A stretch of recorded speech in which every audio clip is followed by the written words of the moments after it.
Early departure in the first match, so third choice fly half Tim Sweel will have Leinster's headlights on full beam in his eyes. Quins backup 10, by the way, Danny Kerr. A couple of potential European debutants held in reserve for Leinster, hooker Brian Byrne and winger Mick McGrath. Mark Lambert's fit to take his place on Quins' bench. Well, it's been a while since Ross Chisholm could look forward to playing in Europe.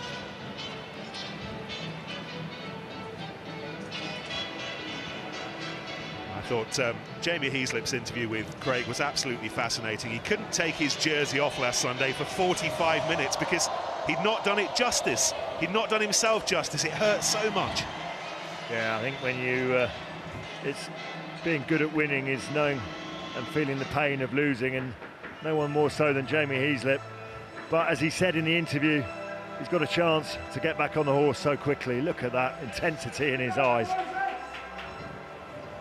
Likewise, Joe Marler in his own exclusively different way last Sunday would have meant so much, would have done so much in different directions for both teams, Brian. No, absolutely, and certainly in Jamie's case, nothing quite like professional rugby to affect your mood at a weekend. You can be an absolute nightmare to live with, or you can be the best person in the world.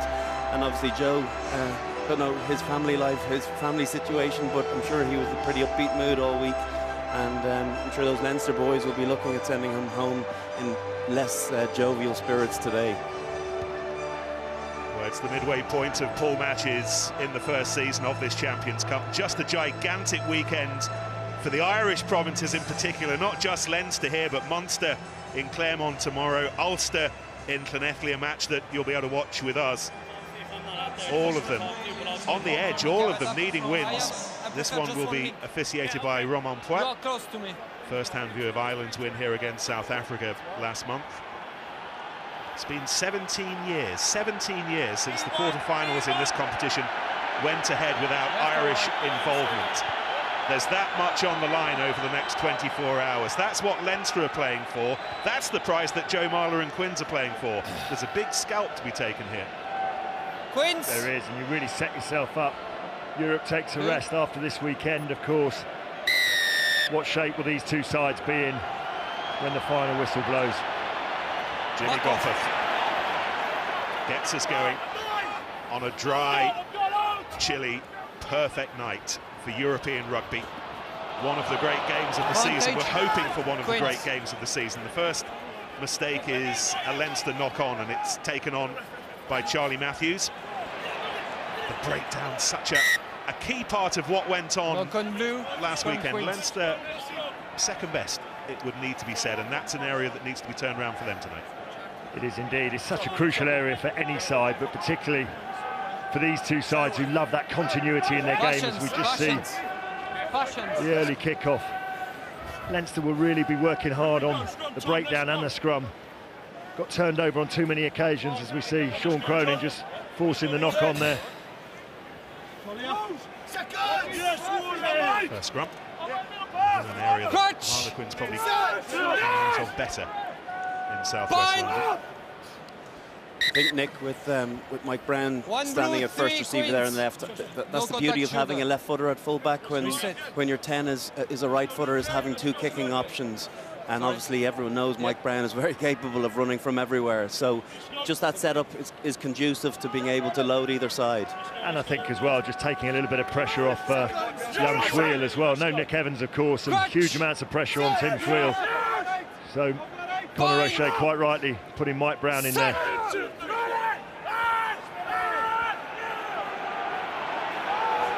Quickly out for Kerr to hair over halfway with.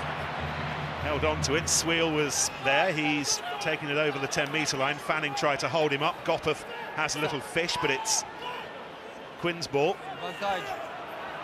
It's Dave Ward, who was a monster as well last weekend. Kerr.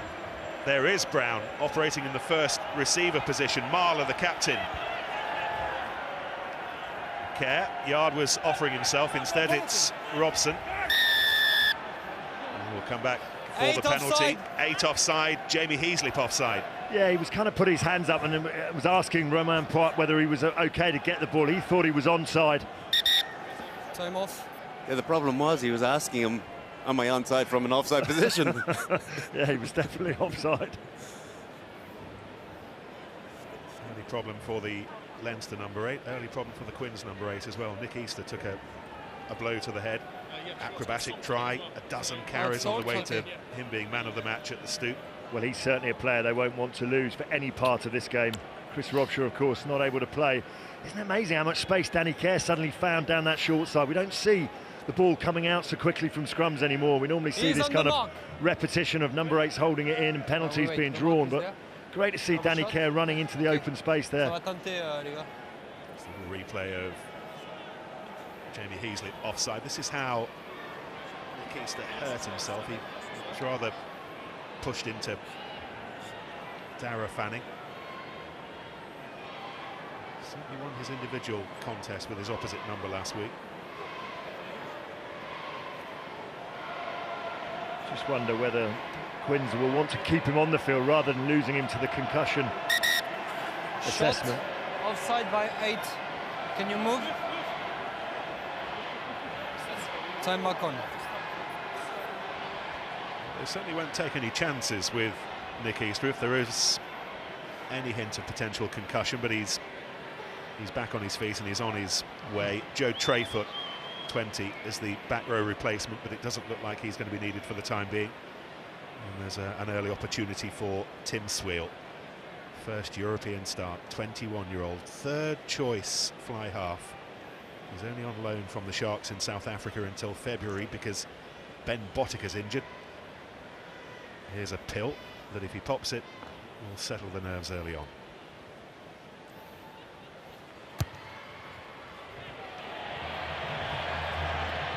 Off the shortest of run-ups, it was a bendy old one and it stays scoreless. Interesting last week, I think David Flatman said he certainly is into energy conservation on his run-up. Sort of out of the Sir Every handbook of how to take your run-up to kick a ball, but yeah, he'll have better ones than that the rest of this game, I'd imagine.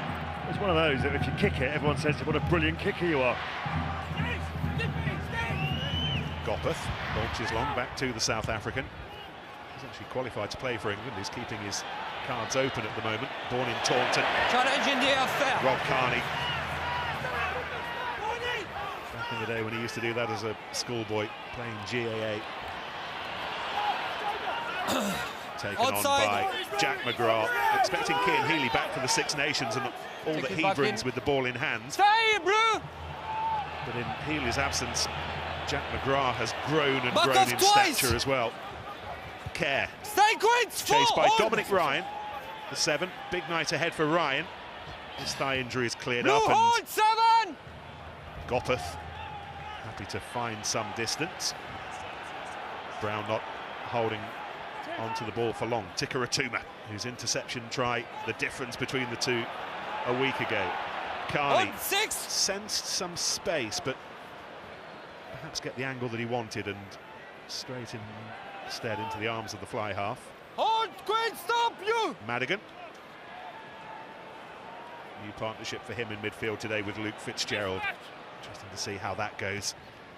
And he ran towards the stand which he wanted to plant the ball into, and he did it, but it's such an enormous pitch that Quins can get on with it again. And here's Easter, who's up and running and fit and firing. Marler running into Cronin. Kerr behind Boss.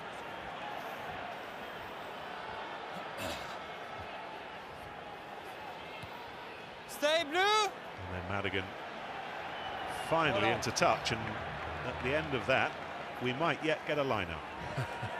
Well, I tell you what's very positive for Harlequins is the way that Danny Kerr, how brightly he started this game, looks really sharp. Of course, he's a man with a point to prove after the autumn international series.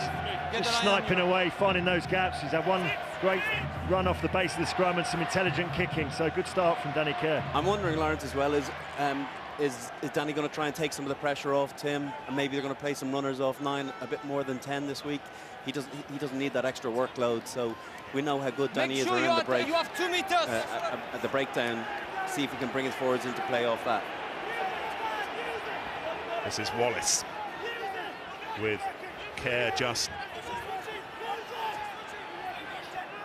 Once. encouraging him on. Here he goes. George Lowe starting to play back-to-back matches again after the neck injury.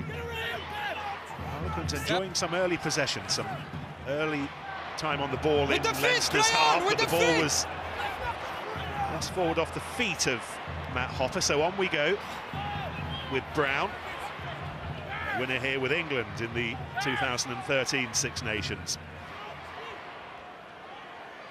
Kerr, Ward, Matthews running into Carney. Tuma having to take evasive action as he got rather slowly back to his feet. Here goes Lowe again.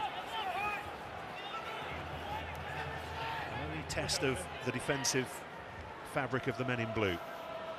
Now Sweel. Conor O'Shea telling us before the match that he's the quickest man in the squad. Now he's arrived. I heard the exact same from Ugo Manya, and if you can outpass Ugo Manya, you've got some toe. Marler. This is Collier winning the battle to start at tight head with Kyle Sinclair at the moment. The home supporters thinking their boys need some vocal support. Spend a lot of time in defence. Here goes Yard.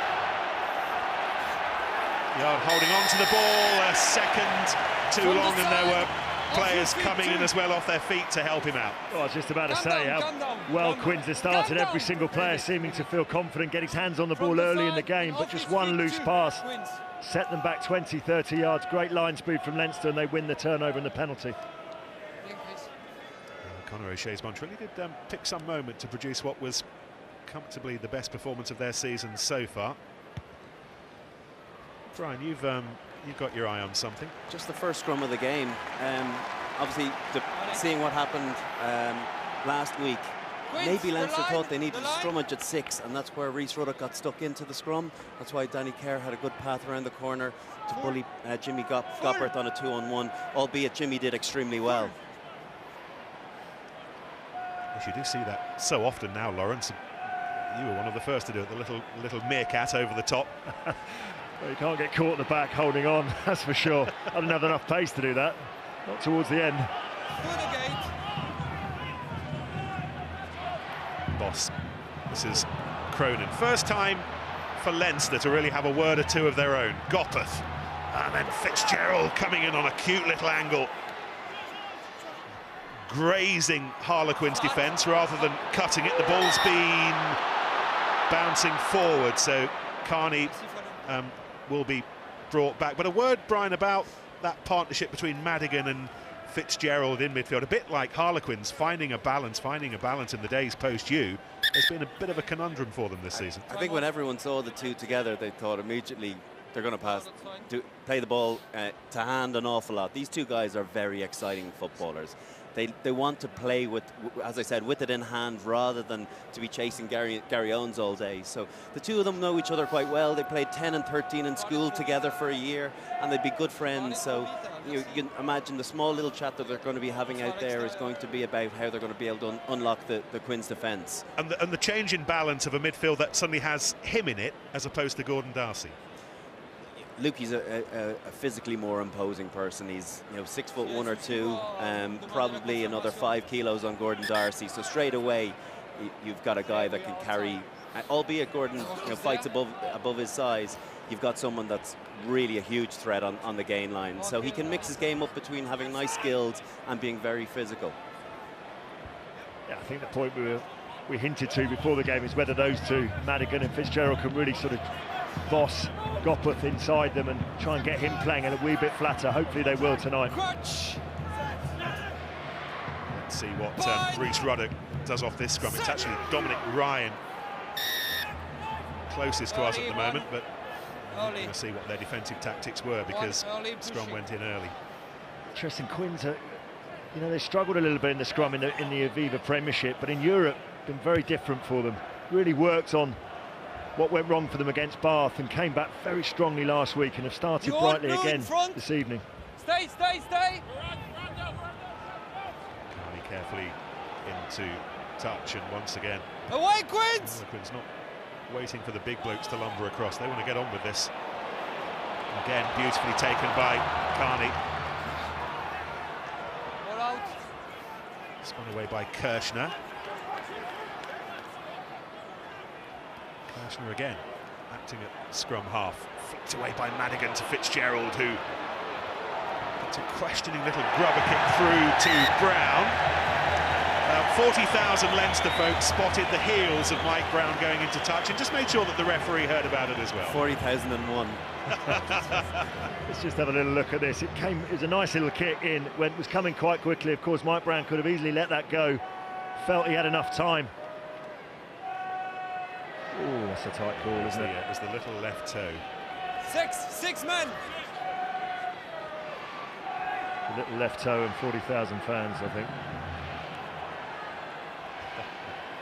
Taken in by the 7 lighthouse that is away. Devon Toner.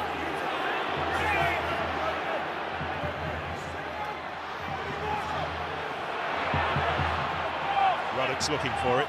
He's taking a step backwards. He's going to do some hard yards here, you would have thought. He's got Toner behind him. Here goes Ruddock. He was one of those who really stood up firm last Sunday. Outstanding performance in a losing cause. This is Leinster's brightest position, the brightest opportunity. Gopper thought that was very quickly away by Madigan. It nearly worked. It might yet with Kirshner, who is a little electric eel of a right wing. She's not so little. No diving on the Flaps ball. over the Fine, top, play on. and that was ball that Quins were within their rights to go for, and Marler Leave gratefully it. gobbles it up. Use it. Brown, Stay. with his left boot, into the sanctuary of row A. Well, we talked about it, didn't we, before the game? We talked about it as soon as kick-off, that breakdown situation, and Dave Ward just makes a real mess of that. First, Nick Easter goes in, and Dave Ward, quite rightly, goes through the middle, doesn't put his hands on the scrum half boss. He's perfectly entitled to do that as long as he comes through the middle and forces the turnover. Open at the back.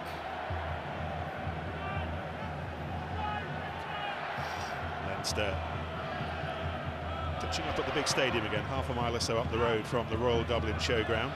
A regular haunt, hoping for a big result, and they're just beginning to ease themselves into this match for the first time, you sense, having had to absorb some early Quins pressure. Fitzgerald tiptoeing through midfield. Beaslett waits for it. Boss holds onto it, runs into Marler.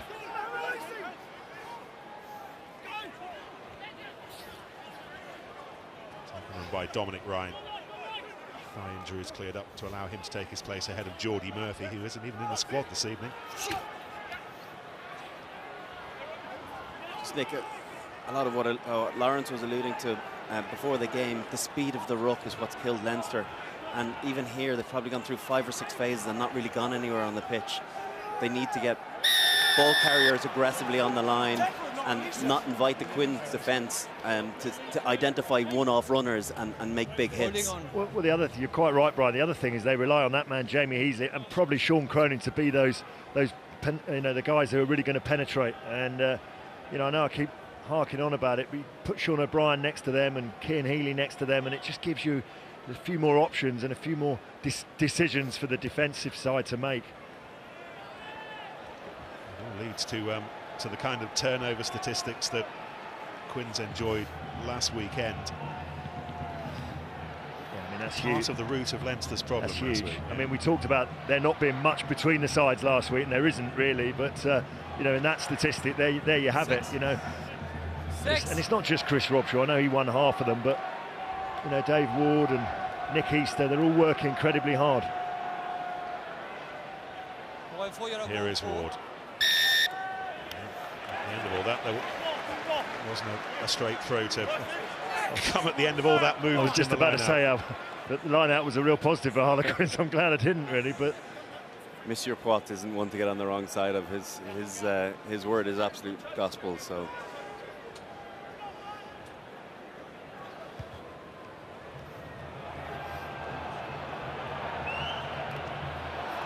Carney was up there buying the ticket. It's won by Easter. Kerr, Sweel, and low. Took the ball on the gain line. He was tackled by Ryan, and as a result he spilt it. Taken by Cronin. Advantage over! Gopeth. Carney back inside to Madigan, but the road was blocked. Good double tackle, wasn't it, from Easter and Robson there? This is Fitzgerald. Houghton was up quickly. Roddick dived into where he thought there might be some space behind him, but had been filled. Kane Douglas takes it to ground. Ryan, the link. Cronin with the charge. Ryan again.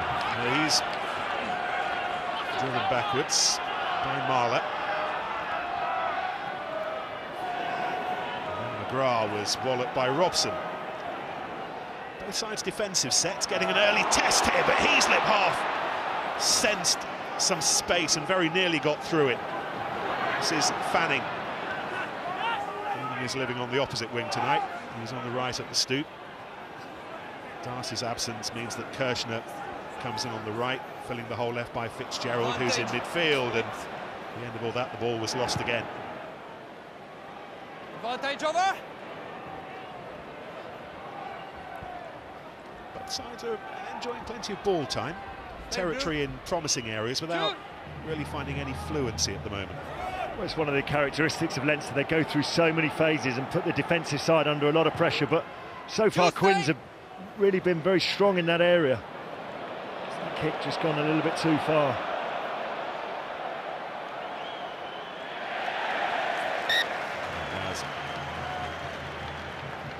Carney makes sure that that was absolutely the case. Conor O'Shea back in his home city. He began his career at the Lansdowne club, and I think the old clubhouse is still away to the right, isn't it, Brett? It survived the Wreckers' Ball. It is. It's beyond. It's just beside the 4G pitch over. What is it, behind the East Stand there? Yeah. So it's they've insisted on preserving a few of the old aspects to Lansdowne Road. Lansdowne Road, the road away to our right. Okay. George Robson in the walls.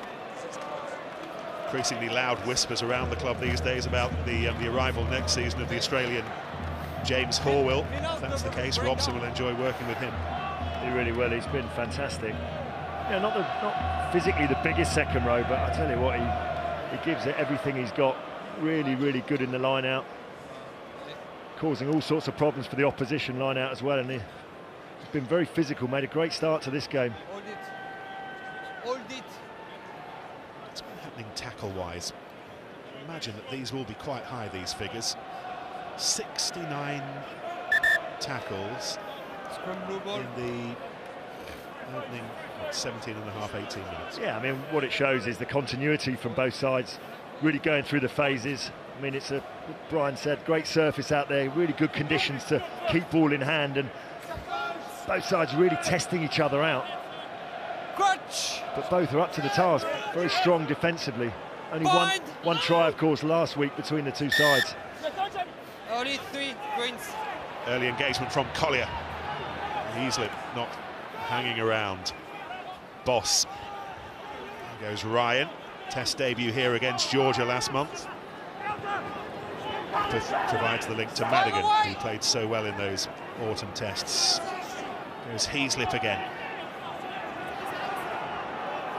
Boss. Starting tonight with a little bit of added physicality, perhaps at 9. Don't lack for physicality when Fanning's on the ball, top try scorer this season. So, the ball to several people. It was eventually picked up by Madigan. Roddick, prominent, mobile, industrious boulder last weekend. There goes Toner, who is more of a mountain than a boulder.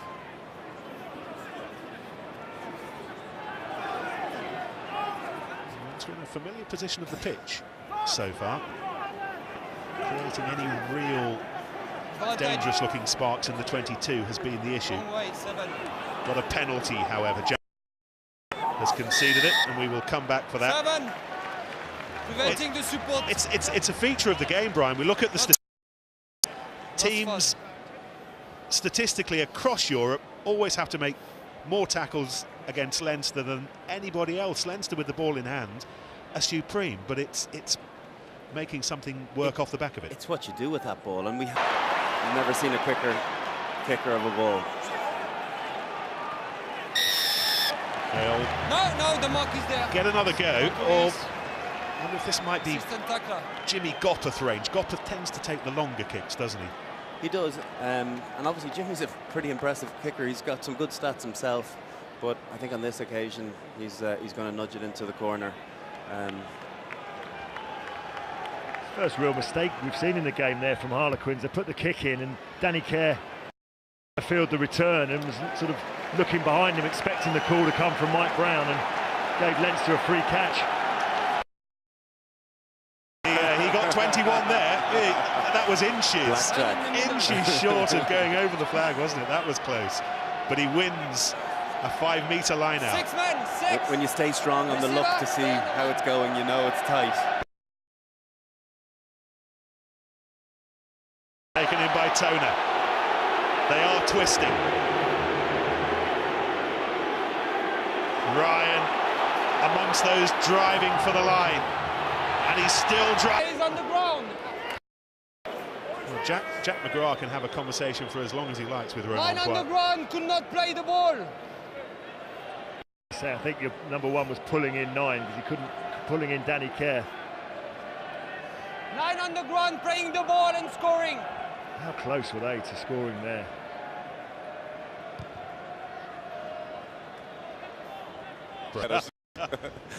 But yeah, you could tell certainly there were 4 phases lined up that everyone knew their role in all 4 phases, and then you have to play a little bit of heads-up football thereafter. And that's the structure and pattern that, you know, the top sides have. You know, there's no doubt about it. Leinster have had it for a long time.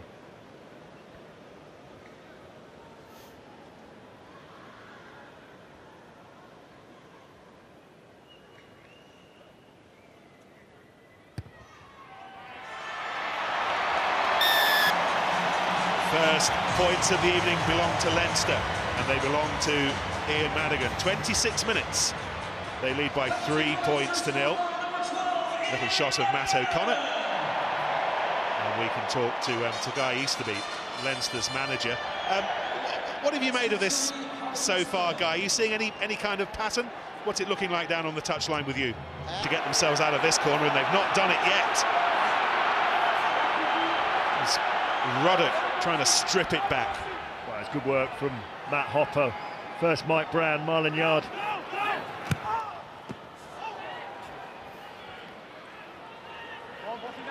Care up to Madigan. You have to have a bit of bravery, and there's good space out on that right-hand side. Gopperth has Kirshner to the right. He was rather running into that space. What can Kirshner do with it? Oh, that was well taken by Lowe, who quite happy to find the sanctuary of the touchline. Just wondered whether he'd called the mark there. Lowe obviously didn't, because otherwise referee would have given him the call. He did well to make the touchline. It's funny how the dynamic of calling the mark has changed over the years. Now you can catch it as you wish and then stick an arm up afterwards. There's no calling up the actual word mark. It seems to have changed drastically without any rule change in it. I think he was falling to ground, otherwise the arm definitely would have come up there. It's a 4-letter word there would have given Harlequins possession, as it is. The ball was lost forward. Sidestep shimmy from Fitzgerald. Nothing doing, so we'll come back for the Harlequins knock-on off the tail of the loose line-out. Well, it was a double mistake, wasn't it? Initially Cronin misses his man at the back there, cardinal sin, that close to the line. And you thought Quins had got out of jail, but they forced a knock-on as well. Look at this. Just delayed the throw, which might have just mistimed the jump. Quins have got it all to do again. Angles. Wallace, who was man of the match on the opening night against Cast, wearing the 7 shirt. He's in the 6 shirt again this evening, despite Rob Short's absence. Jack Clifford given the open side's role. Sometimes we get too bogged down in 6 and 7. They tend up doing each other's job anyway, don't they, at various points during the game? Yeah, they do, and certainly take the responsibilities. They've both got a job to do now on this side of the scrum. Set! Big Leinster scrum. Jack McGrath being compressed inwards by Collier.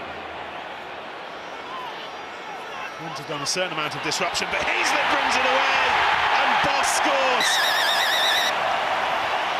And from an area of weakness last weekend, the scrum, Leinster pounds first try-wise. Well, he just thought that with Collier coming up and Jack McGrath coming up, that the referee, Roman White, might have blown the whistle one side or the other, but he wants the game to play on. Look at that, both props just come up there. He's holding it in. Jamie Heaslett does fantastically well to bring it across to the right-hand side. Picks it up and feeds Isaac Boss. Tikaratuma has to step in. I think Jack Clifford may have just got caught onto that scrum. It's funny as well, we kind of wonder how do some scrums dominate at different times in the game.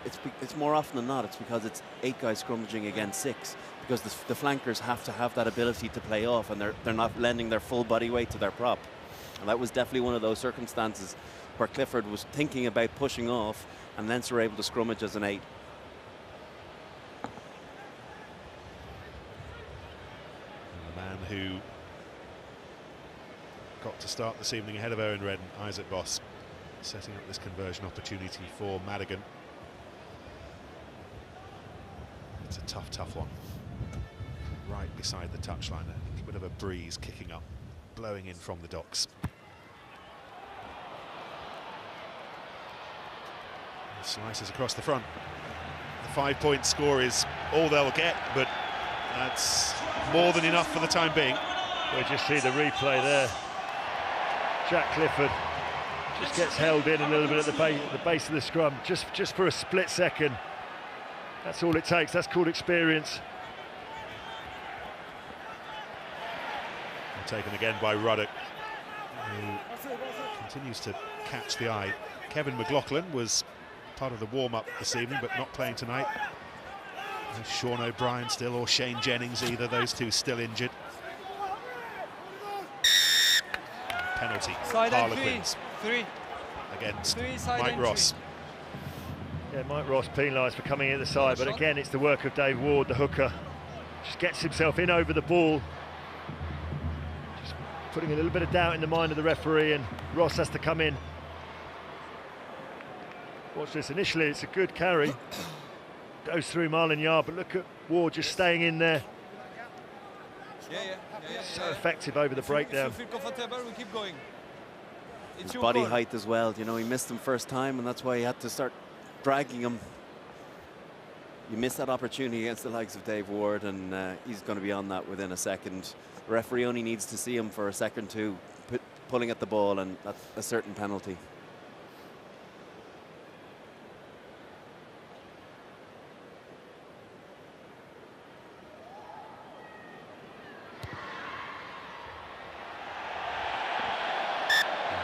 That was regulation. 30 metres in front of the posts, hooks it. Leinster still 8-0. Well, I was about to say a nice little settler for Tim Schweel in front of the post, exactly what you need, but Thanks, Andrea. not sure who their other kicking options would be. Watch them in training, Danny Kerr. Watching them in training and seeing who fancies themselves as a kicker is an entirely different thing, but based on that, Danny Kerr is Dan Carter in his mind. Looking at that drop goal that he knocked over last week, a left footer on the run. He's certainly not lacking in ability or in belief in his ability. He may well be sharpening up the end of his boot. We will see. Advantage blue. Lost forward.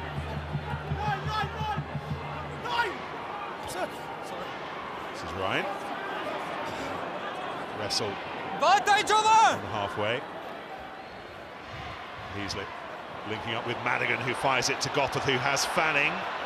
Runs into yard. Son of Eventually, a- Fanning was dragged into touch. You see, it's Option. all looks No nice and option. pretty, but Knock it's on. a little bit Line out. lateral at the moment Or from scrum. Leinster. Yeah. You know, Madigan's Okay, option got a super made. little whip pass on him, Line isn't he? out. But you need runners in, you know, just holding the defensive line.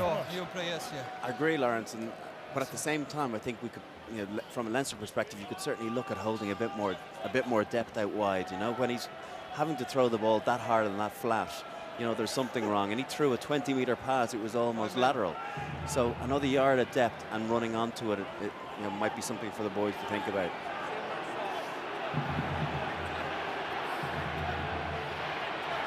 Once. It's the final 5 minutes of a cagey first half. Here goes Fanning again. Dave Carney not with us this evening because of a sore hip. Try to score a boss. Advantage. Penalties coming. Madigan to Eight not running Fitzgerald. away. The two of them trying to become a little bit more fluent with each other in midfield. Penalty against Nick Easter for not rolling away, we heard Ramon Pluck tell us. That business of coming from deep, Brian, and Fanning just being a little bit flat Just there a on concern that about the pass. tackler. How do you Taking get the that wrong right? Is it way. just Fanning Yeah, to starting leave to the run a little break bit I don't deeper? even know if it's And necessarily preventing Dara Fanning. I think it support was it Rob players Carney was by, second by last the receiver other one there. for I you just guys. think That one was clear and obvious. when He you're didn't forcing move the away. pass, But next, I found in the past The next when one, I was they having have to to throw leave that really by the flat long right way. pass No. laterally, Okay. you tend to tug that a little bit and you pull it to the person's inside shoulder. You If can you have have a someone one, running please? onto it and you're able to Okay. throw it out in front, you don't force it Not that running way. away. Sometimes it's a bit of a mental thing. And Ian Madigan's one of the best passers in that team, but even he Decision. is going to, when he forces them Decision. like that, and you can see the aggression in his face throwing them, he's going to pull them a little bit, and that inside shoulder is going to scupper you all day. But also it's having the patience and the confidence when you just to hang that little bit back, you know, a couple of steps back, hold your depth, hold your depth. You know, it's something that players talk to each other about all the time in training, when you're going through the moves in the game as well. Just trust your pace, just have confidence that you're going to make it onto the line, because if you do hit a flat pass like Madigan's at pace, you're going to, you know, make a huge impression into that defensive line. Got good stats, Madigan. Nailing 90% of his kicks in Pro 12, 85% in Europe before this evening. I sent him a picture of the November series of him throwing one of those passes, and he had a big grimace on his face. I said, imagine how good you'd be if you actually put a bit of effort into your passes. And he sent me a video of a pass he gave me against Munster, just down in this corner down here where I scored a try. And he said, you weren't complaining that day, were you? Touche, son, touche.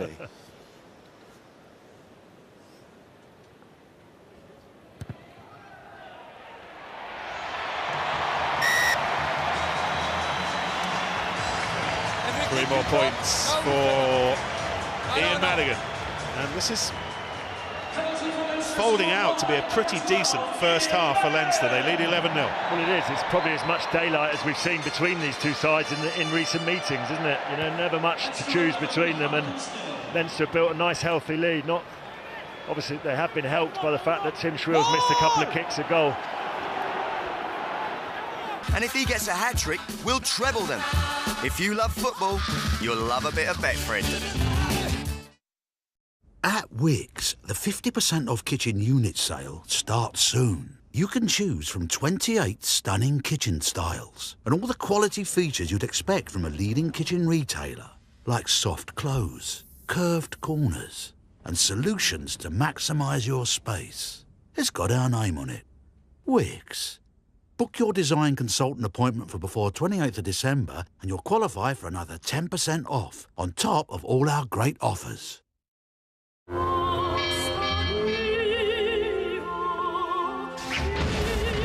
Classique, Le Mal, Fragrances by Jean-Paul Gaultier. People say I'm vain, but staying in shape, it's just part of the job. And to be honest with you, I think I'm more pumped than ripped. 101, 102.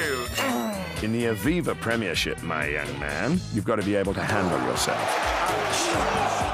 So, we finished? Because after a tough session, it's time for some relaxation. The Aviva Premiership Rugby season continues next weekend, only on BT Sport.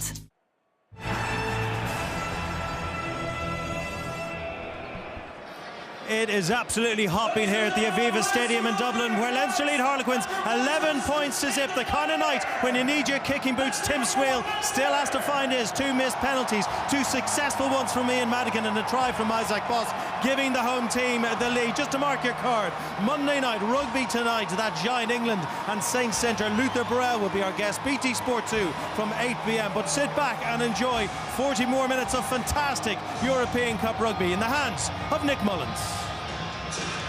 Neither change is to either side at half-time. Little huddle from Harlequins before the start of this second half. And Leinster have stopped the clock.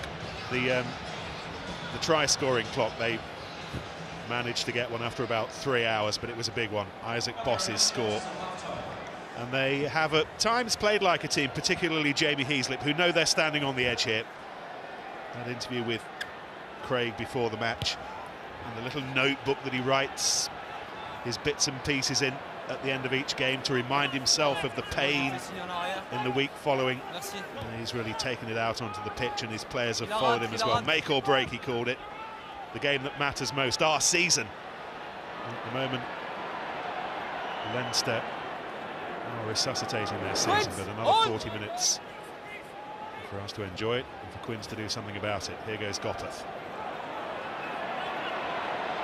Gets over halfway.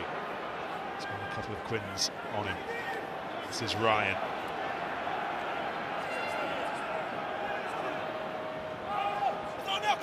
Boss. This is McGrath. 25-year-old Dubliner. Gotteth. This is Carney. Spent much of November here for Ireland. Unbeaten here this season for Ireland. McGrath again.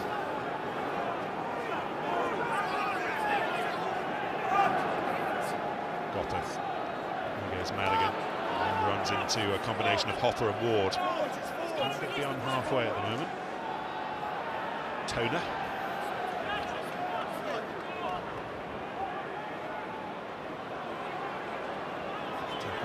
From Collier. I wonder, Nick, are they sometimes guilty of playing too much rugby? You know, trying to play through too many phases. Just looking at Marlon Yard's wing, there's a bit of space in behind him. Maybe it's an opportune time to just nudge one in there, settle things down. And they finally do put the kick in, Wait, but it was simply enough for Tim Swale to gather over the head of Madigan.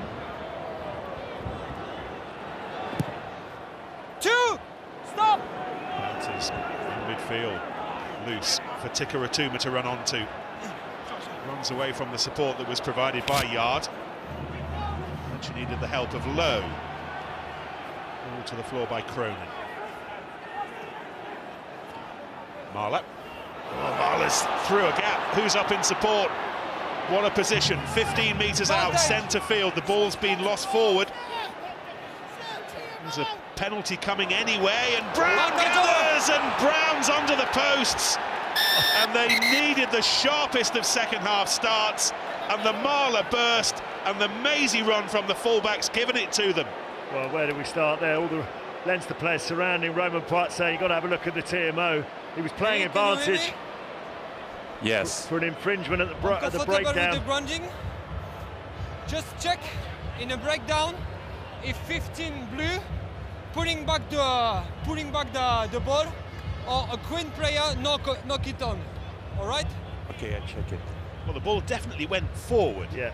The question is how it went forward, and that's one for Eric Gontier, our TMO. It was an outstanding little step inside from Joe Marler. You know, he's a prop forward, by the way. Fantastic run by him. Look at this, just steps in. That was a good tackle. Does it go forward? It's hard to see. Or is that Carney on the floor just playing the ball? Was it Rob Carney? Well, we'll see here. This is the best view. Is it Carney's right arm that drags this forward? Yeah, it is. Yeah. I think so. The only other question is an interesting one, the grounding of the ball by Brown. Yeah, he just rips it. I don't think that's a Marler knock-on. I think as he's coming up, he just sort of... Captain, 15. He's got his hand trapped underneath, hasn't he, Marler, and he just rips the ball up. And that was actually Romain Poit's instinct, because he'd given the penalty. He was playing the advantage for what he saw there. And Eric Gontier having one more look. Dominic Ryan's down there as well, but we got one more that this might add to the evidence. He's ripped it out there. I have to say, I'd be disappointed if I was Harlequins and this was adjudged to be a knock-on. I think the instinct from both Brian and I is that Rob Kearney's played that ball out. And then it just hits Joe Marler's arm as he follows it through, but... Well, the other thing we mustn't forget is the incredible piece of skill from Danny Kerr to play on the chip over the top to Mike Brown. Now, is that coming off Marler's forearm first? That's the best angle. But the thing is, if it's been ripped by Kearney, it's a penalty anyway, so... Yes. I have a decision for you. Yes. Knock on. I agree with you. First of all, I thought the 15 blue pulling back the ball, but I was wrong. By the last angle, I am sure number one, knock it on. Same for me. Well, I know we sometimes get criticised for the amount of time we spend on those TMO decisions, but actually it was that critical last angle that took us a little while to find that proved the point. For all money, if we hadn't seen that one, you would have thought. And looking at the action of Rob Kearney as well, and then you see his face afterwards, he looked like a guilty man. But as you have it, it was actually Marler's error. No, I was wrong. And a nice explanation as well from Roman Putt. My intuition told me that it was Kearney who pulled it away, but I got it wrong. Bit of empathy. Not often you hear that.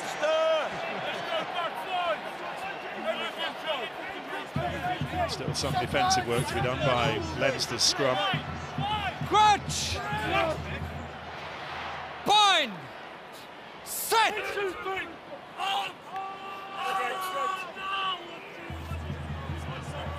Yeah. There's some hooking work to be done there, and Harlequins are trying to drive themselves over the top of it. Eventually it's smuggled back, but not at some ease. It's actually been stolen away. This is Lowe and Yard. Heaslip couldn't get his hands on it. Accidental.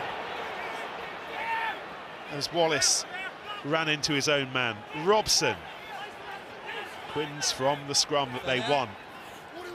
With a reprieve here. Here goes Ward.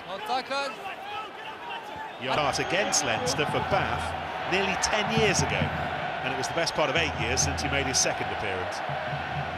Robson may well be the key man here, and he is, but he's been spilt, and Easter was there, but it was knocked forward off an eager Leinster hand, and Harlequins will be relieved.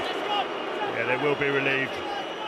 Just a little bit, well, it was not a little bit, it was underthrown by Dave Ward, and just didn't quite extend Robson as much as he wanted to there. Keep your arm down during the play. Thank you. Just went forward, didn't it? I think Kane Douglas, as Robson was bringing the ball down, just gets a hand in there. Well spotted by the referee, knocks it out. 2. Just to have a good view in the line-out, you have my assistant referee. Yeah. You made the mark, and you take his mark. All right, you don't move on your side. Okay. I'm happy with that, sir. But you see that 3. That's a really interesting one, isn't it? Because it's something that I'm sure we've all spotted. Well, the hooker moving a step to whatever size every his time. team's every time. Because I've never heard a referee actually talk to a hooker about it, though. He's never done it. So, you know, don't choose your own marks, choose the mark of the toucher, but every hooker takes half a step, because the trajectory of the ball when you're throwing it above, you know, your head, you have to compensate for that, you know. And also that when they're asked for the meter, they're never given the meter. So they'll, if you're giving me a yard, I'll just nudge over a little bit to my side here. Yeah. That was interesting. Jack Conan and Owen Redden. Redden, who will bring what Matt O'Connor called a bit of extra tempo into the final 20 minutes, I think Matt O'Connor said, so he's coming on 10 minutes earlier than expected, but that change is being made now. 10 minutes into the second half. Redden on for Boss, who's done his job. He scored the only try. He's played well, Boss, and he added that physicality which they needed. But you know, we talk about scrummaging. Well, Quinn's won a penalty under the Leinster post just last time out. Let's see what it means this time. They've got to really clear their lines, be nice and accurate. Set.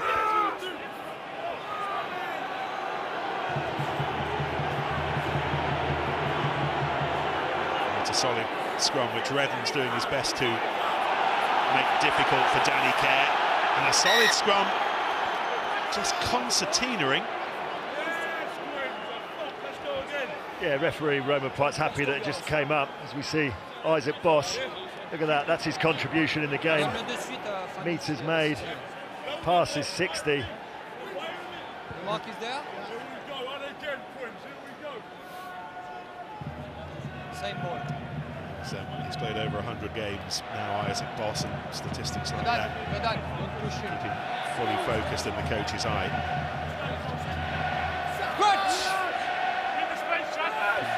Comparable figures, by the way. Danny Kerr's made 23 passes so far. The decision of Poit was that it was the Leinster front row. Mike Ross, little Friends Reunited session in London last weekend, was more uncomfortable than you would have wanted. Up against Joe Marler.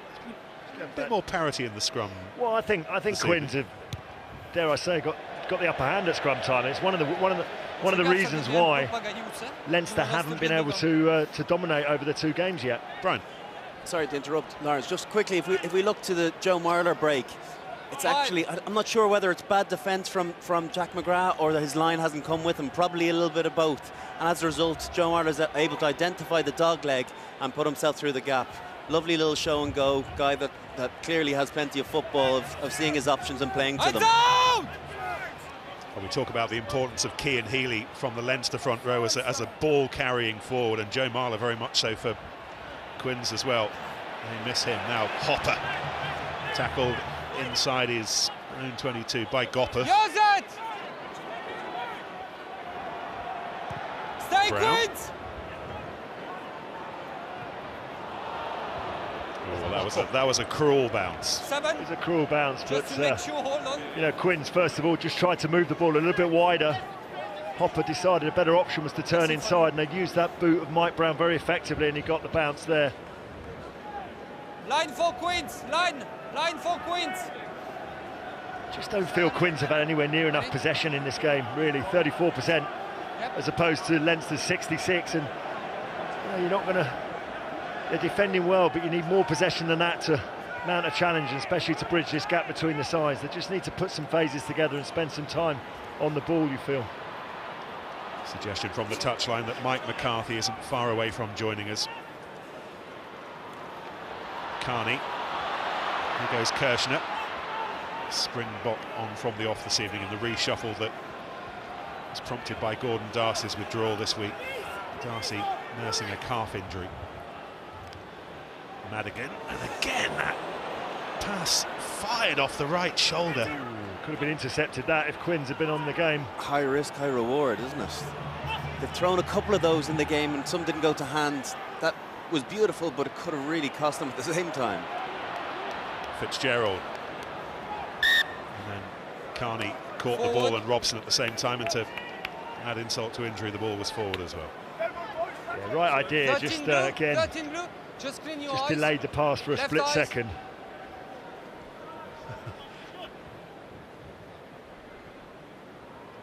Just telling Madigan to clean his eyes. Time off. I'm just wondering, is ref cam time, and we get to hear some of their one-liners, both of them brilliant in different ways. Yeah. Man who learned this week that he'll take charge of England and Scotland in the Six Nations. Well, he's decisive, I have to say. You know, it's. Where does he stand in the players' popularity stakes, Brian? When you see Romain Poit's name, and you're smirking as I ask this question, but I'm going to ask it. I think we don't know. I think he is probably considered to be quite a good referee, but at the same time, he is very forthright in the way he referees the game and the decisions that he comes upon. Interesting, a few years ago I saw him carding Paul O'Connell in Thomond Park, which is something, as captain, which is something that was never done. So he's definitely a man that's capable of standing up and believing in his decisions, and that's what you need, strong referees for big games. Eye on this latest scrum. Not afraid to referee the scrum either. I mean, that was a... Both front row engage too early, both. Take a gap, support your body weight.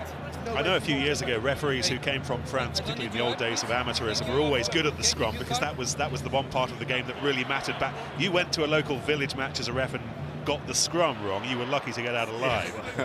They're famous for producing, you know, a conveyor belt of huge front row forwards that, you know, to be honest, they often found the ball a bit of a distraction.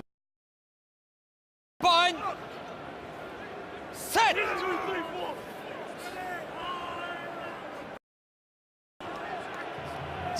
It's a clean enough strike.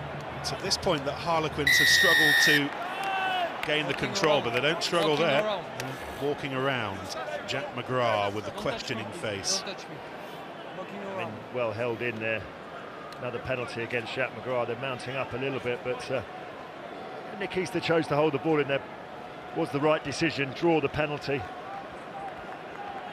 It's hard, it is hard from an outside back perspective again to understand the effect that, and the galvanising effect that has on a pack when you're able to draw a penalty out like that. You could see it last week with Joe Marler in the first couple of scrums. It had a huge impact on their thought process and their mindset. Well, I think what it does is it gives you momentum as well. You look, it started with the one under the post, didn't it? And then they got the one under the, you know, in their own 22. Now they've started to get that belief is building and building. And what that's done, Brian, is giving them an attacking platform in the Leinster 22. Dave Ward standing on the touch judge's mark now, right enough to find Robson. Wallace has it. This is a ball that will take some controlling. Cronin there trying to claw it back, but it is Kerr who finds Hopper. Held onto the ball well, Kerr, and there are real options here. Tikaratuma away to Swiel, and Brown will score. He thought he'd scored 15 minutes ago, he has now. Well, fantastic. Quinn's really worked that well, because Leinster had defended that initial drive, but look at this line from Hopper that he takes. That's the one that gets the forward momentum. Quinn's did fantastically well, regenerated the ball. Danny Kerr there, he misses out the initial runner, and it's the Hopper line that gets in behind, and after that, it's just a simple case of putting the ball through the hands onto the outside. Really well worked try there from Harlequins.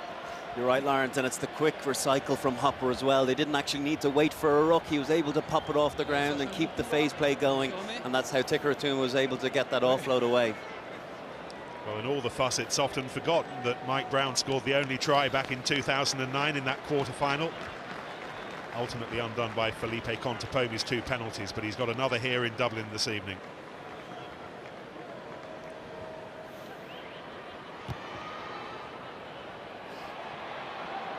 That's his best of the night, and that's a perfect 7-point response. Worth a drink. They're within a point as we approach the hour mark. I think what happens as we see there is Wallace just attracts a couple of defenders, and as you say, Hopper plays the ball off the floor. The Leinster defenders are then going backwards. Game on.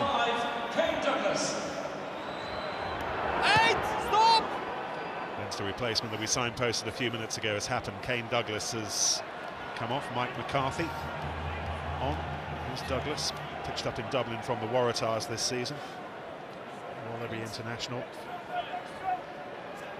Going back to Brian's point around the set piece, you know, that Quinn's getting back into this game. You know, I said possession, but it's really been their scrum that's turned it around. They've got 2 penalties that have allowed them to go up the field down in the Leinster 22 to really launch the attack. 20 minutes ago it was 11-0. Now it's 11-10. It's a barrelling charge from Ryan. Redden. Madigan.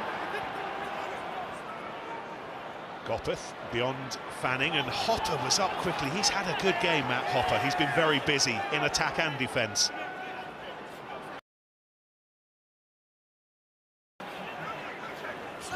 You don't need to draw on the pain of last Sunday to know what this next 20-odd minutes means for Leinster.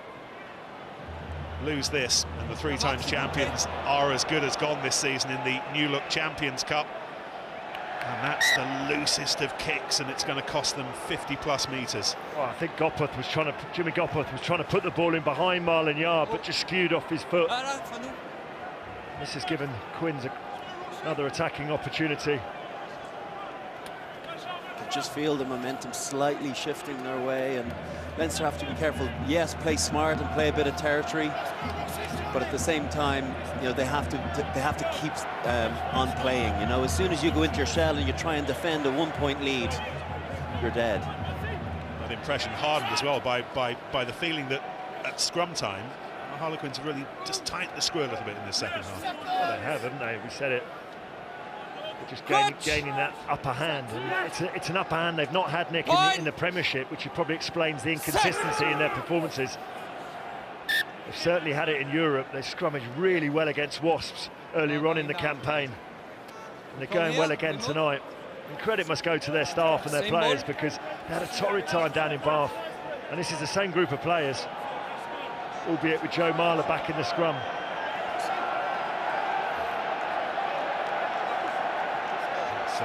Richie Murphy is the skills coach. Crutch! Bind! Set!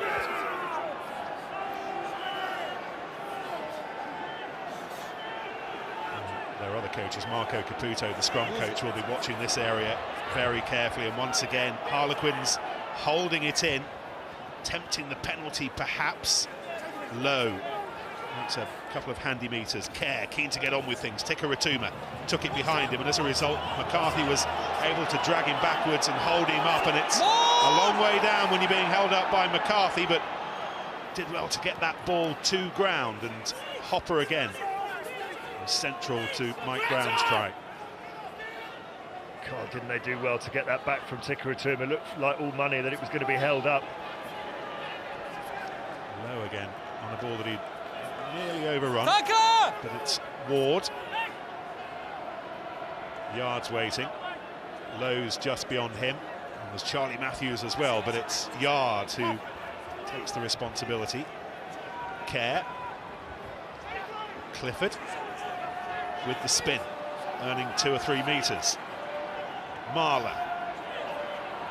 It's been a really impressive opening 20 minutes to this half for the Londoners. Well, just accuracy now we're seeing in the Quins game, just holding on to the ball, putting the phases together. Good strong ball carriers, getting the support play there. Tikaratuma as we go into double figures phase-wise, and it'll go no further. Hands away! Gathered by Carney. Redden. Heaslip to Madigan. And the lid taken off the saucepan, but not for long. Quins away! Away kicks into midfield, where it's picked up by Gopeth, and Carney off that left boot spirals the ball on the bounce to Yard.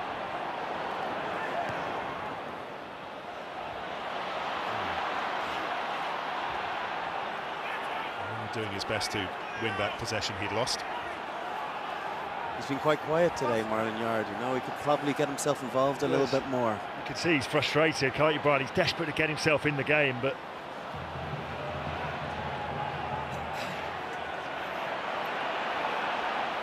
that's what Mike Brown always gives you, doesn't it? Breaking the first tackle, he's phenomenal.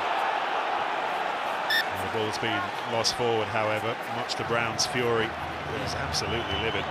Just needed to buy a little bit of time there, and he does it so effectively. But unfortunately, just forces the ball in the tackle, goes forward. Look at that, just beats that first defender. Really needed to do that to put his side on the front foot. He feels the ball was ripped out of his hands.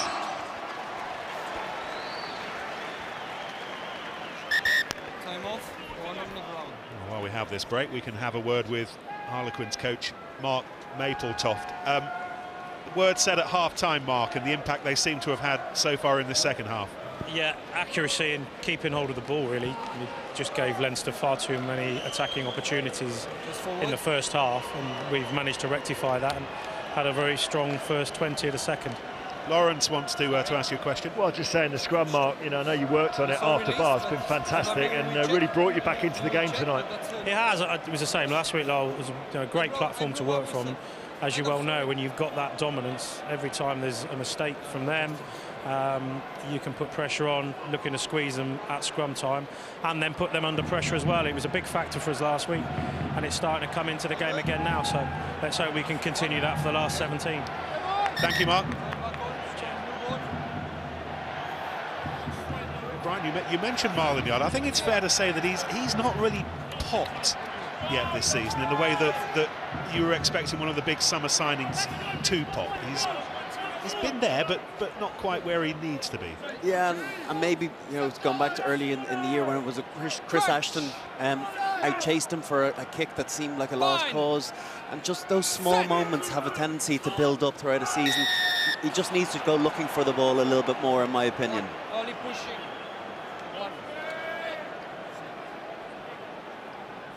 I guess there's always a style change to get used to, a slight change in language, in accent when you move from one side to another, especially when you're on the wing as well, because it's very easy to get isolated, I'd imagine. He's only a young guy as well. He's 21 years of age. I was shocked to hear that. It seemed as though, particularly the way he played last year, that he had experience way beyond his years, but he obviously is feeling his way into this team. And I know probably as well, Quins quite haven't played the brand that he thought he was coming in to play, and so maybe he was expecting the ball was going to travel out to him on the wing.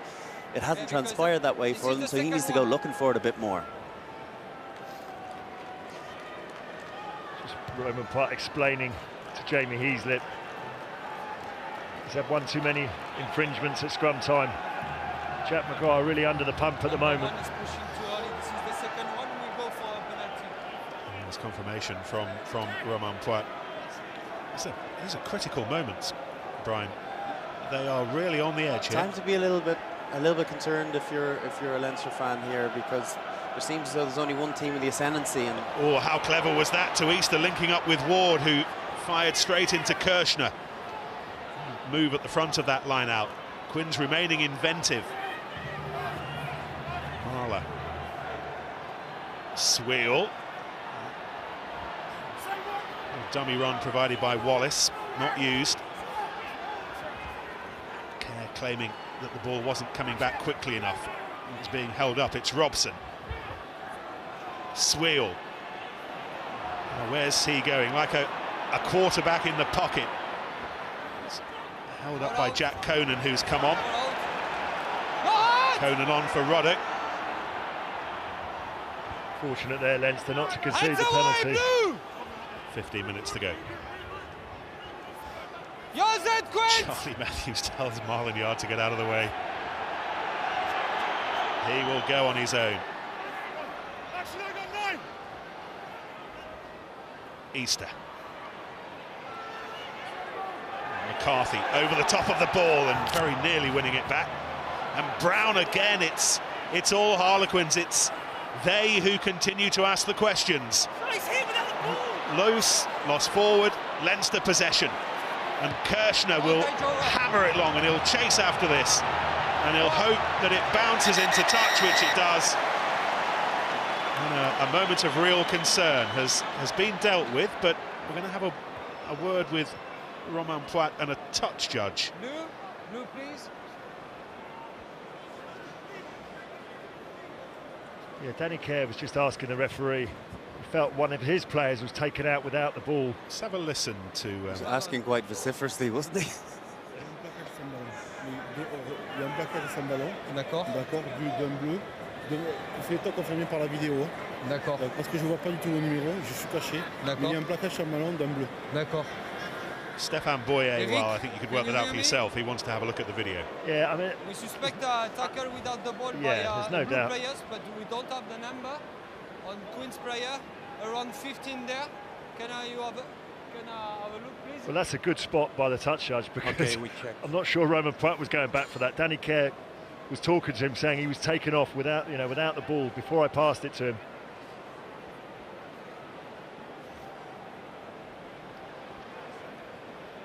We think it's Devon Toner.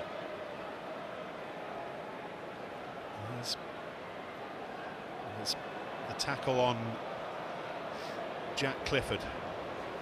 It's one of those. Would the ball have travelled to Jack Clifford? Well, he never got a chance to find out, did we? So, is Danny Kerr trying to make the point that Clifford would have been the intended recipient and he was taken out? yes, that's exactly what he's saying.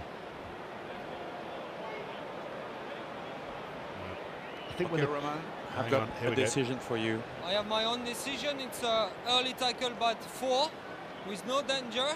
It's a penalty against 4 blue. I agree with you. Can we have the right mark, please? We just need to find out where it took place now. We check about the mark. Such are the margins, aren't they? If you don't make the tackle and he gets the ball, he's in behind you. You can see as well, Devon Toner only had eyes for was it Clifford? Yeah. He wasn't so much concerned about Danny Kerr. Penalty without the ball. Time back on.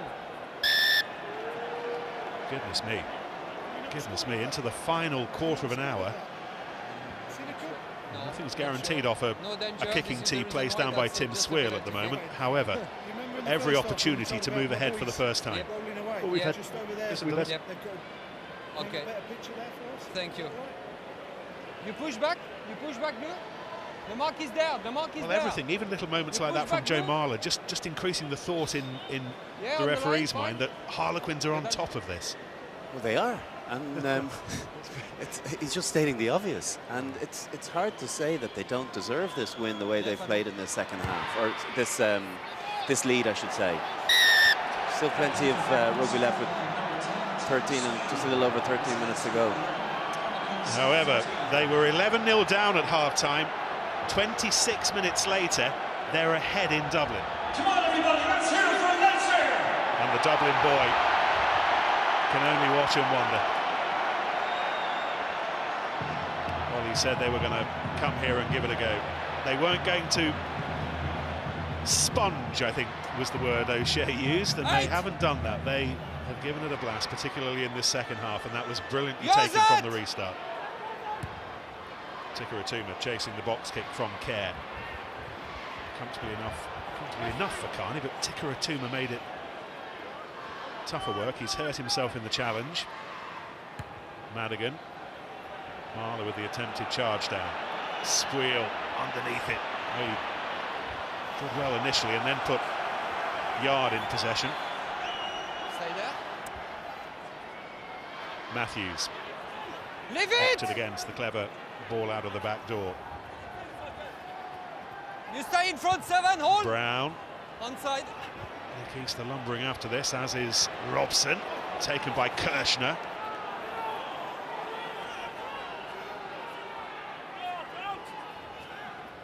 Redden.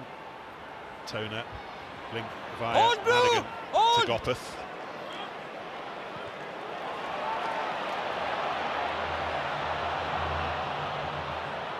Will this go all the way back? It will. Talk about fine margins. For our money, that looked as though it was going to go into touch. 5 metres out. Leinster, great field position, and continues the bounce of a rugby ball. You never know what's going to happen. Look at that. Scrum back just outside the Leinster 22. 3 on the floor, time off. And it's exactly what they don't want, is another scrum, really, Leinster at the moment. This is what it looks like at the moment. 2 games to go in January. Leinster at home to Cast here, Quins at home to Wasps. And then the final weekend, Casts against Quins, Wasps against Leinster at the Ricoh. But as things stand, the 3 times champions, Leinster, will have to go the long way round to the quarterfinals. This might do them if it stays the same. Quins have just saved their best rugby, haven't they, for Europe? They've really put together much more consistent performances. Like Quins, Danny Kerr look a good player tonight as well. Look really sharp, and when Quins are going forward, particularly in this second half, he's been pulling the strings magnificently well. By the way, Wasps against Cast tomorrow. Claremont-Munster. Scarlets Ulster, that's a worrying sign. Rhys Ruddock with his arm in a sling. Leinster have got Connacht in the Pro 12 before Christmas, and then the big St Stephen's Day game at Thomond Park. Crunch! Those two games will take some getting up for, though, if they can't arrest this situation. 10 minutes to go. Keith just digging the ball out. Use it! Referee wants it used. Kerr with Lowe offering himself. Bites down the middle. Kerr again tries to keep the wheel turning. Ward will do just that. Runs into Gopeth, and Fitzgerald was there as well, trying to hold the ball up, and as a result, the pair of them have managed to dislodge the ball forward. There goes Redden in some space. Great defence from Marlon Yard there. He bought himself some time, made on Redden throw the pass early. And then the penalty, and Redden's really upping the impetus here as Leinster need to. Gopeth to Madigan to Fitzgerald. Little burst from the hooker, Cronin. And they've taken the ball 50-60 metres, and now it's they challenging around the 22. Madigan. And now it's Harlequins who need to beware the penalty. And it's Harlequins who concede the penalty.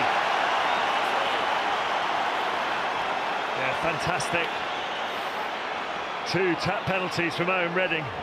Matt O'Connor asked for a little bit more pace, a little bit more intensity from the scrum half, and really quick thinking from him on 2 occasions. Just caught Harlequins. Look at it.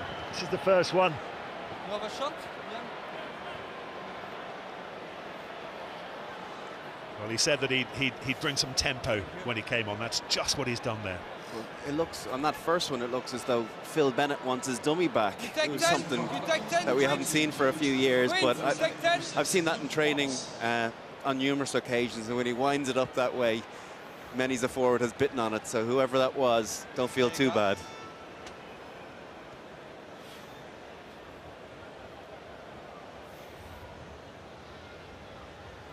It's confirmation of the Quins change in the back row. Joe Treyfoot on. But this may well be the key moment in the match to regain the lead. And not just to regain the lead, the roars around the Aviva will tell you that it's a kick to reignite their European season, to keep them alive. Leinster back ahead, 8.5 minutes to go. Ironically, came from a turnover at the breakdown from Jimmy Gopeth. I think it was a bit of Madigan as well at the same time.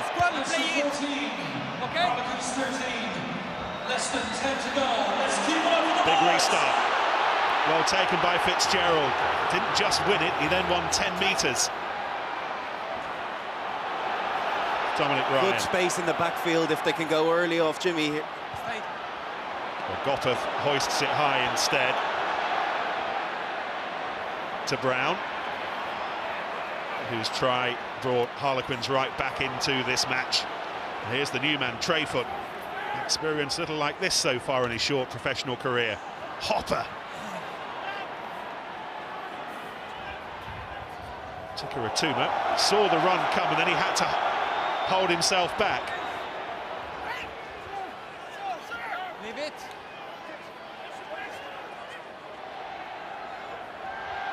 Clifford. Sweel, Brown.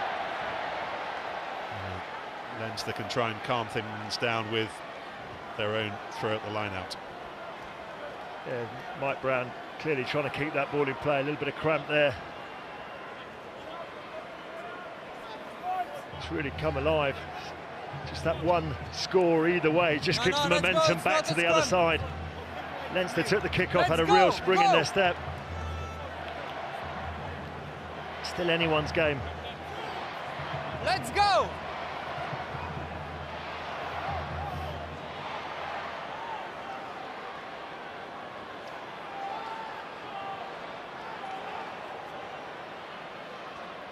McGrath back into the line-out, and it was he who helped lift Heaslip high into the sky, but Tikaratuma has it, and Brown, and Yards calling for it. Great kick chase there. Didn't give any options to Brown other than to put the Garryowen up, and now they've regained possession. And now they have a penalty. The eddies and flows of this match, it swirled around over the course of the 74 minutes, and at the moment it's just swirling in Leinster blue, you sense. Well, it's just one turnover, wasn't it, in the 22? A couple of tap penalties took Leinster right up to the within striking distance, forced the penalty and just nudged them ahead. They'll be looking to pin this as far as they can into this bottom right-hand corner and just try and run as much of the clock down as they possibly can. In the meantime, Harlequins have made a change. Ross Chisholm has come on and Mike Brown has made way. Just perhaps fresh legs, the zip that Ross Chisholm will add from fullback. It's been 3.5 years since we last saw him play in Europe. And he's got about 5.5 minutes to make an impact. Mike Brown's try might not be enough to win here in Dublin. Still so much to play for. Jack Conan winning the line out. No, leave it! Leave made it an impact off the bench last weekend.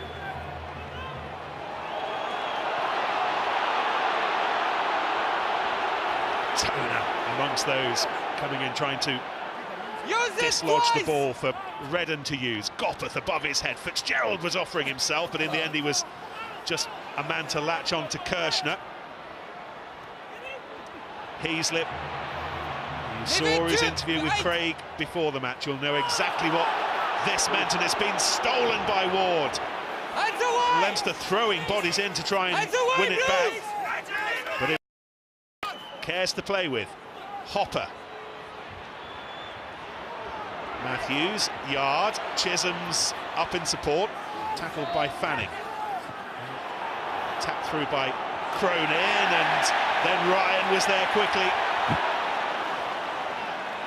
Just half a second, half an inch, but they're being won by Leinster. Yeah, so the ruling is if it's in the scrum half's hands, but what is that now? Because referees are saying they have to pick it up. Yeah, that's the... So that's the ruling. Yeah, if it's in your hands, still on the ground, that's not good enough. That's not perceived to be in the scrum half's hands. You're offside if it's on the floor. As soon as he lifts it up, then he's fair game. But you know, that's a fine margin. Take the line. Look on the face of Jack McGrath suggests running to the touchline is about as much more as he can offer. He's given everything. Michael Bent is on, and you come forward. Sorry. He's there was Ward. The mark for you. With perfect timing to steal it back. I'd say Jack McGrath's probably had a bit more rugby than he'd envisaged over the last couple of months with Cian Healy out. Obviously, we're playing a huge number of the internationals. He's not used to playing 75 minutes. It was a line-out shot straight down the middle for Will Collier. It's old school. Yes. That didn't go where it was supposed to, but it ended up on the right side, as they say. It worked. Sweel to Low. Leinster mounting a defensive wall within the Harlequins' 10-metre line. Into the final 5 minutes. Yes. Treyfoot takes the ball on. It's been lost forward. It's been lost forward. Oh.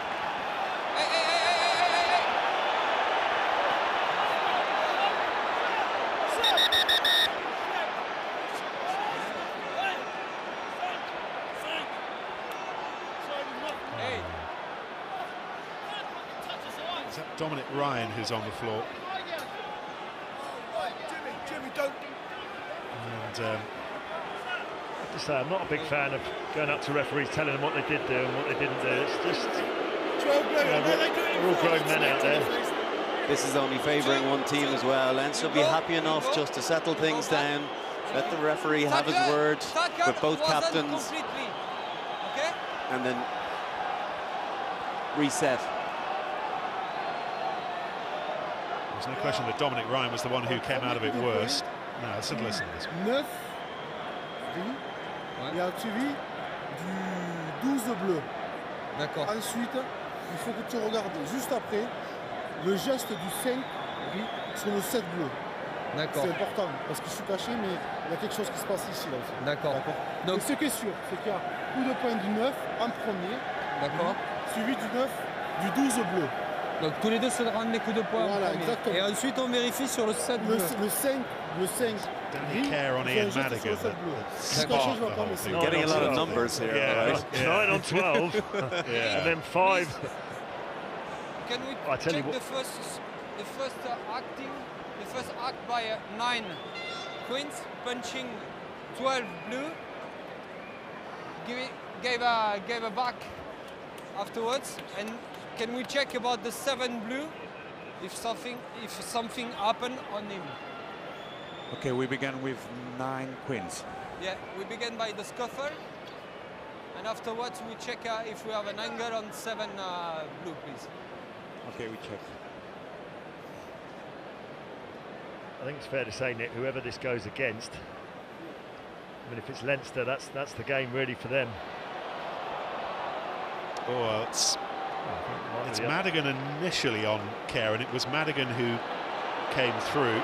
Well, actually, what's happened is that Mike McCarthy's got Danny Kerr's leg, and when you hold someone's only leg, I think Danny Kerr's thrown the ball at Mike McCarthy, quite rightly, because he said to him, listen, you've got hold of my leg after the whistle. There's a couple landed. Yeah.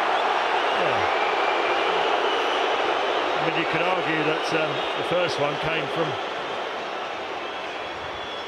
Madigan on Kerr.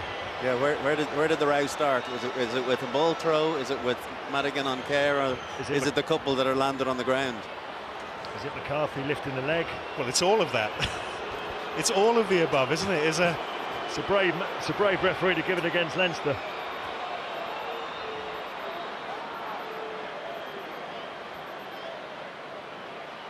It's a tough one, isn't it, Nick? Because when your leg's been lifted off the ground, I mean, you know. It's the battle of the high and tight haircuts there on the ground. Very close call as well. For this week, I just give it to Madigan. Check on if you have an angle on. Well, it's okay. Charlie Matthews and Mike McCarthy recreating the famous Johnson-Delalio moment. Yes. So I think you've got to forget what happens on the floor. That, you know, it's what starts it really for me. Well, the decision. The afters on the ground is this, yes, incidental. This one, yes.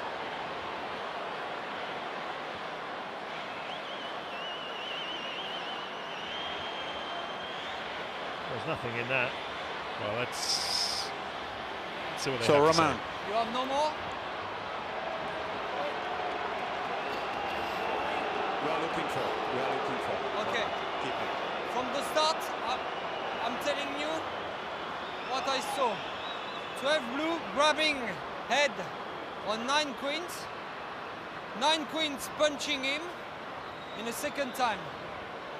That's correct? See another. We've got one more replay that I think might add to our understanding of what started this.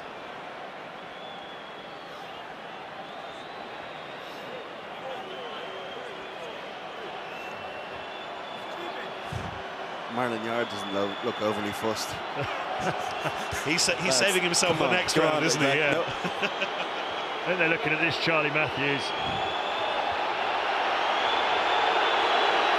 It's hardly an argument. And these images are going on the big screen around the Aviva, which is the reason for the reaction amongst the 40-odd thousand.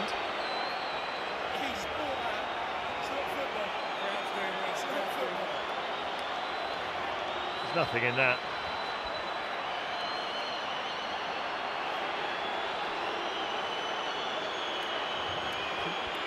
Saturday night scenes in a big city centre. So, I repeat if you like. In the beginning, 9 queens with the ball on 12 blue, with the ball on the head of 12 blue, with the ball, okay? And after, the 5 queens on 7 blue, only with his hand.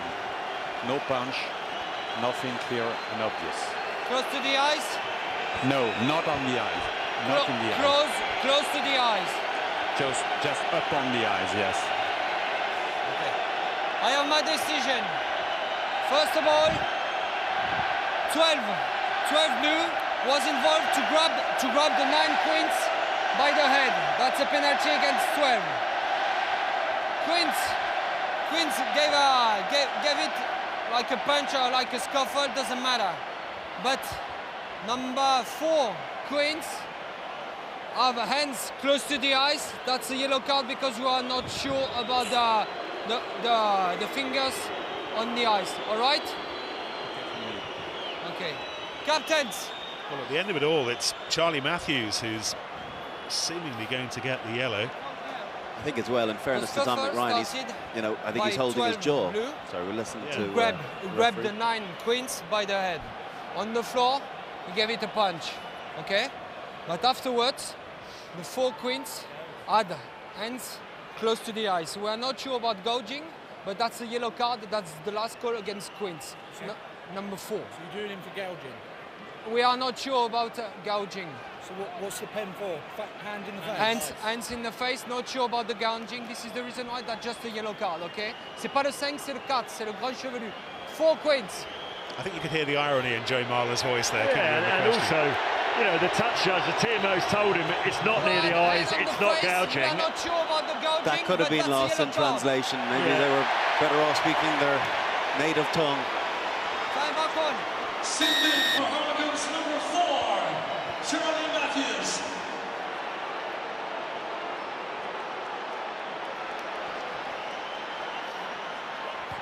It's an interesting point, isn't it? They're speaking in English largely for our benefit, you'd imagine. There's another little subtext to it. However, that's for a debate once the final whistle's gone. 2.5 minutes to go, and the critical decision was the penalty that was Leinster's that they've fired towards the try line, well, 10 metres short. Leinster will now feel that if they can get the try and, dare I say, convert it, they'll deny Harlequins the bonus point. Absolutely massive. Couple of minutes and Robson got highest. Brilliant steal. He's top steals in the Premiership, certainly very close to it. Kerr didn't get the distance on that he might have wanted. Tikaratuma trying to do his best, but Kirshner running into Ward on the 22. Redden. No question that Redden's arrival added a spark that got Leinster going again. Gopperth inviting Fitzgerald to run onto it. He's only played a handful of games this season, Fitzgerald, but he's played a full hand here. I don't think, sorry, Nick, we're not going to see any out the back door options. It's got to be all front door. Make sure it's one pass plays, no silly errors at this stage. You've got to just play one phase up, just one man off 9, off 10, simple stuff. Into the final 90 seconds. Leinster where they want to be. Madigan. Gopperth. Fitzgerald again. Just run the clock down, weren't they? It's very... Kirshner, that was very close to putting Kirshner into trouble, and in the end it did. Final 60 seconds. Chisholm fires long. And they will, well, their only hope now is to challenge at this line-out. It's been a seesaw of a match, isn't it? All the momentum with Leinster in that first half. A fabulous 20-minute spell at the beginning of the second half brought Quins right back into this game, and one turnover in the Leinster 22 has swung it back in their favour.